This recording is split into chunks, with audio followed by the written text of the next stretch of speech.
What's going on, Big Blue Nation? This is at UK Stamper. Haven't done a video in a couple days. I wanted to do a preview, for the Vanderbilt game and then the post game after the Alabama game, but I just didn't have time with my busy schedule.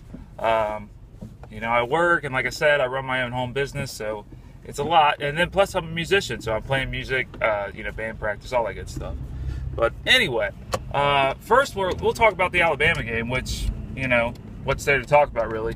The Alabama game was the Cats coming out and dominating once again.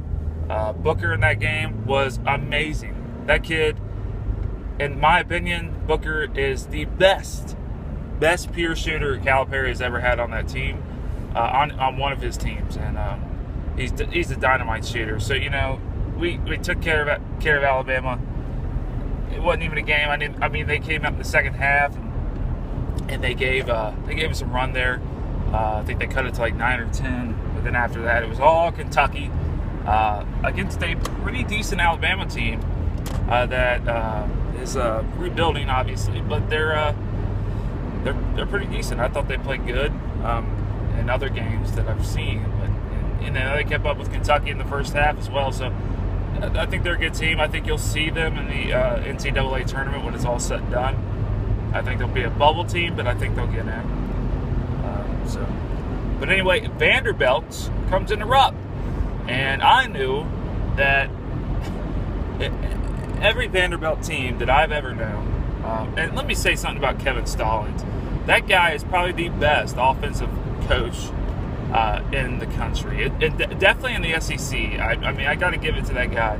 Even though he doesn't always have the greatest teams, he's always got pure shooters that can shoot from anywhere.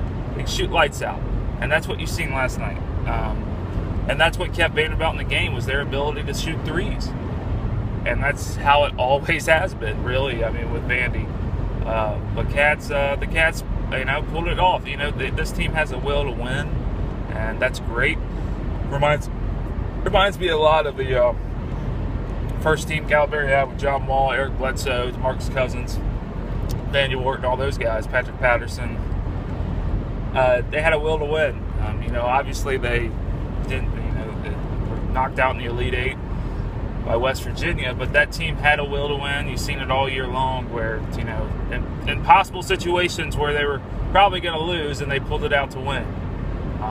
It's kind of like the Green Bay Seattle game the other day, which, by the way, what a miracle comeback that was. I don't know if you're, all your Green Bay fans out there, I feel so sorry for them, because they had it. They had it in the bag, and they choked, basically.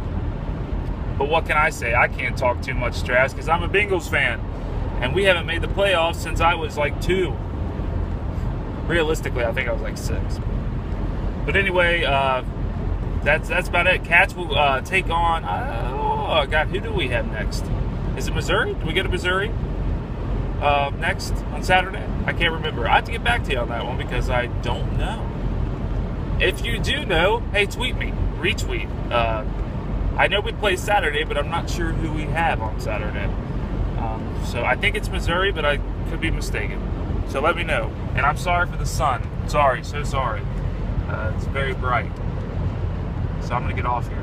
All right? Retweet or, send me a comment, send me a message on YouTube or on Twitter to remind me who we play on Saturday. I'll find out once I get to work, but I think it's Missouri Saturday. So, all right, guys, I'm out of here. As always, go Big Blue. Follow me on Twitter. Subscribe to YouTube, and we will talk to you later. See you guys.